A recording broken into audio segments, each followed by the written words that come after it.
Bem-vindos ao The Debate. Hoje, nossa análise mergulha num tema que é, talvez o coração de qualquer projeto: o controle. O material de referência que estamos usando nos provoca com uma atenção fundamental. De um lado, a gente tem a ideia de que o controle precisa ser uma arquitetura de governança rígida, sabe? Baseada em regras e métodos formais. Do outro, a visão de que ele deve ser uma prática mais adaptativa, uma resposta às necessidades e ao caos inevitável do mundo real. Exato. Então, o ponto central que a gente precisa discutir aqui é o que realmente faz o controle de um projeto funcionar. É a disciplina de seguir à risca um sistema pré-definido, com responsabilidades e técnicas claras, né? Ou será que é a habilidade de intervir no sistema, de interpretar e agir nas causas dos problemas conforme a necessidade aparece? Pois é. Eu vou defender que um controle robusto, de verdade, ele nasce de uma governança formalizada, com regras claras, métodos técnicos precisos e, o que é crucial, responsabilidades nominais definidas desde o dia zero do projeto. E eu vou argumentar o contrário, que as regras são sim um ponto de partida, mas que o controle que realmente faz a diferença, ele transcende essa formalidade. Ele precisa ser uma governança, digamos, viva, antecipativa, focada em intervir no sistema que gera os problemas e não só nos seus sintomas. Olha, para mim a questão é bastante direta. O controle só tem força de verdade quando ele é parte da estrutura de governança do projeto, algo definido logo na sua iniciação. O nosso material de referência, ele é explícito nisso. Ele diz que sem uma, e eu cito, arquitetura de responsabilidades nominais e penalidades claras, o controle simplesmente perde a força, vira uma boa intenção, só isso. Mas essa rigidez toda não acaba engessando o projeto? Sabe, criando uma burocracia que mais atrapalha do que ajuda? Pelo contrário. Pense na função principal que o texto descreve: proteger o contrato. Isso. Isso não é algo subjetivo. Proteger um contrato exige registros factuais rastreáveis que possam ser auditados. Sem um sistema formal para isso, o que sobra? O texto descreve perfeitamente discussões retóricas baseadas em versões contraditórias. Cada um tem sua versão da história, né? E a verdade se perde. A disciplina das regras é o que garante que a promessa do projeto, a tal transformação planejada, de fato aconteça. Entendi o ponto da proteção contratual, mas focar nisso não nos torna reativos? A gente acaba olhando só para o que já deu errado, para o que precisa ser registrado? Não é reativo, é factual. É a base. Veja os institutos que profissionalizaram essa área, como a ACE, a Associação para o Avanço da Engenharia de Custos. O framework deles, o TCM e suas práticas recomendadas, não são um conjunto de sugestões vagas, sabe? São métodos formais, detalhados, baseados em engenharia para controlar custos, riscos e desempenho. Eles existem justamente para tirar o controle do campo da opinião. Olha, esse argumento da ACE é forte, eu admito, mas ele ignora uma crítica fundamental que o próprio texto faz. Focar apenas em regras e em medir o que já aconteceu é uma abordagem perigosamente reativa. O autor critica duramente métodos tradicionais como o EVM, a gestão do valor agregado, que é um método consagrado para medir o desempenho do projeto, comparando o que foi planejado com o que foi executado. Exato. Mas o texto diz que esses métodos são inerciais, que eles apenas fotografam o passado. A frase do autor é demolidora. Ele diz que o EVM mostra, e eu cito, até onde chegaríamos se continuássemos errando igual. Quer dizer, é como dirigir um carro olhando apenas pelo espelho retrovisor.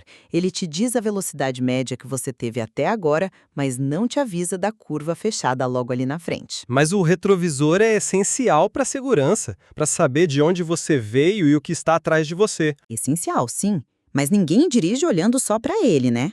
A governança antecipativa que eu defendo é o para-brisa. O texto sugere que o diferencial está na capacidade de entender as mudanças enquanto elas acontecem e atuar no sistema que permitiu o desvio. Nas pessoas, nos insumos, nos métodos. A essência do controle, para mim, não é registrar o que aconteceu, mas em evitar que aconteça novamente. E para isso você precisa de uma interpretação lúcida da variabilidade inevitável do mundo real, algo que regras rígidas nem sempre conseguem capturar. O controle eficaz não corrige só o sintoma, ele vai na causa. Eu entendo o que você chama de governança antecipativa, mas discordo de como você a enquadra. Não é uma intuição ou um sentimento. A antecipação eficaz nasce de métodos preditivos rigorosos, exatamente o que a ACE propõe.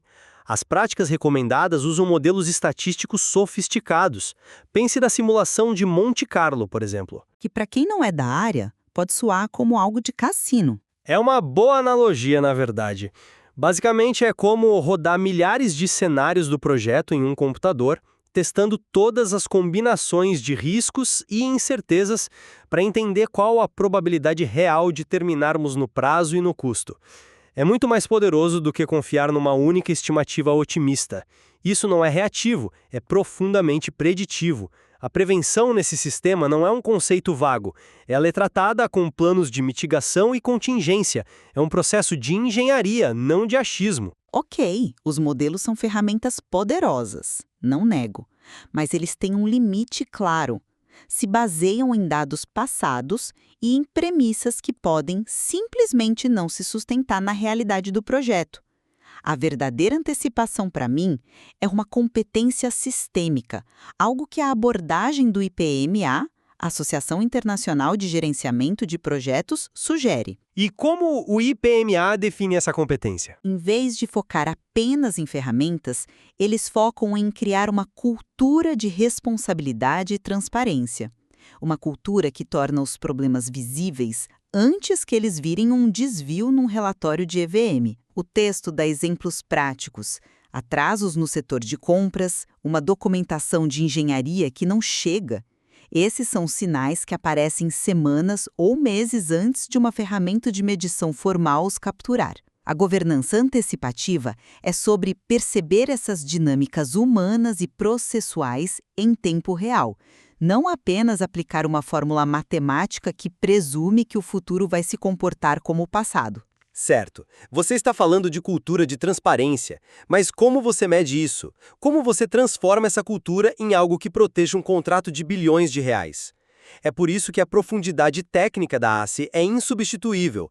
E o próprio material de referência nos dá um alerta sobre isso quando critica o PMI, o Project Management Institute. A forma se perdeu ao tentar saltar de um guia operacional, o PMBOK, para um manual de comportamento executivo, focando demais nessas competências mais abstratas.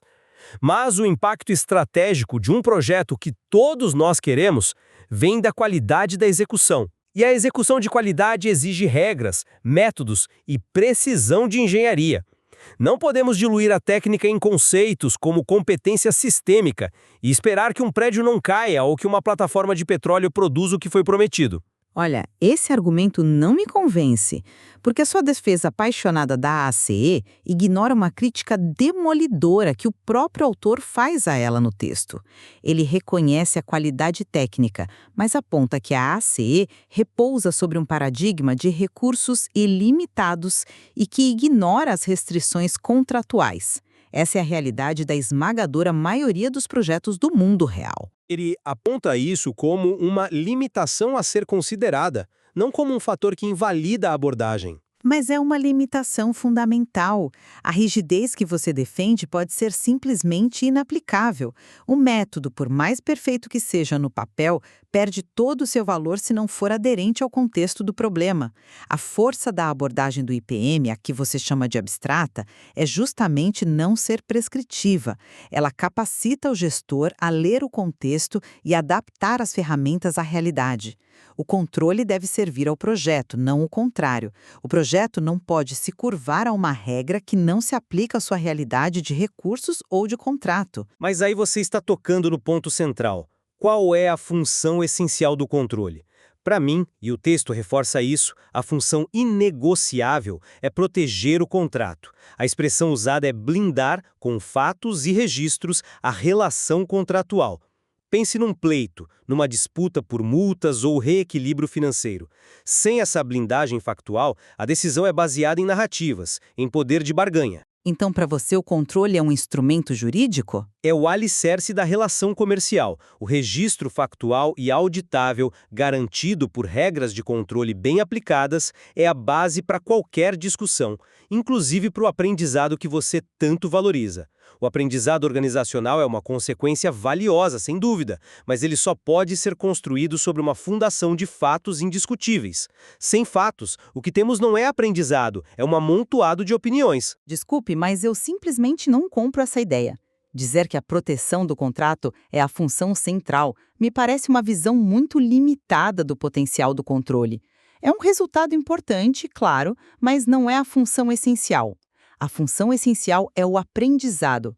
É, como diz o texto, ensinar a organização a não errar 2 vezes pelo mesmo motivo. E como se aprende sem um registro fiel do que aconteceu? A questão não é o registro, é o propósito do registro. O texto defende que um controle maduro é aquele que trata o desvio como informação estruturada e não como um incômodo a ser escondido. Um controle excessivamente focado em regras contratuais e penalidades, como você defende, quase sempre se torna punitivo e burocrático. E o que acontece num ambiente assim? As pessoas se tornam mais cuidadosas. Não, as pessoas começam a esconder problemas para evitar penalidades. A transparência morre. E quando isso acontece, a organização perde a chance mais valiosa de todas, a de aprender com seus próprios erros. Imagina um engenheiro júnior que percebe uma falha potencial no projeto. Se a cultura de controle é punitiva, focada em achar culpados para proteger o contrato, ele vai ficar quieto e torcer para ninguém ver. Se a cultura é focada em aprendizado sistêmico, ele vai levantar a mão na mesma hora, e o problema será resolvido antes de virar uma catástrofe. Qual desses projetos tem mais chance de dar certo? O que tem o processo mais robusto para identificar a falha independentemente de quem levanta a mão. Mas o processo depende das pessoas. É por isso que a conclusão do autor é tão poderosa. Ele diz que o controle, no fim das contas, acaba revelando o nível real de engajamento, confiabilidade e responsabilidade de todos. Essa é uma função muito mais profunda e transformadora do que um simples registro para fins contratuais. O controle molda a cultura. Ao final desta nossa conversa, eu reafirmo minha posição. A capacidade de adaptação é importante, claro, mas ela precisa de um chão firme para existir, e esse chão é a arquitetura de governança formal. Sem regras claras, métodos técnicos e responsabilidades definidas desde o início, o controle vira um exercício de subjetividade. A proteção contratual fica comprometida e a execução do projeto perde o rumo. A disciplina não é inimiga da adaptação, pelo contrário, a disciplina é a fundação que permite a liberdade de agir com segurança quando os desvios inevitavelmente ocorrem. Minha parte, eu concluo que as regras são apenas o ponto de partida, não o destino final. O controle mais maduro, mais eficaz, é aquele que se torna uma governança viva, sistêmica, quase orgânica. Ele transcende a medição do que já passou para atuar nas causas reais dos problemas, adaptando-se às necessidades do projeto para garantir que a transformação planejada, que é sempre única e não se repete, de fato aconteça com confiabilidade. E, mais importante, que ela gere um aprendizado que fortaleça a organização para os desafios futuros. Bom, fica claro que o controle não é um mero processo burocrático, mas sim o verdadeiro eixo que conecta a intenção estratégica, a realidade contratual e a execução no dia a dia. A tensão que exploramos hoje entre uma abordagem estruturada por regras e uma governança que responde à necessidade não oferece uma resposta única ou fácil. O material que analisamos sugere que a verdadeira eficácia talvez resida na habilidade de navegar entre esses dois polos, garantindo que as promessas do plano se convertam de fato em resultados mensuráveis e em conhecimento duradouro.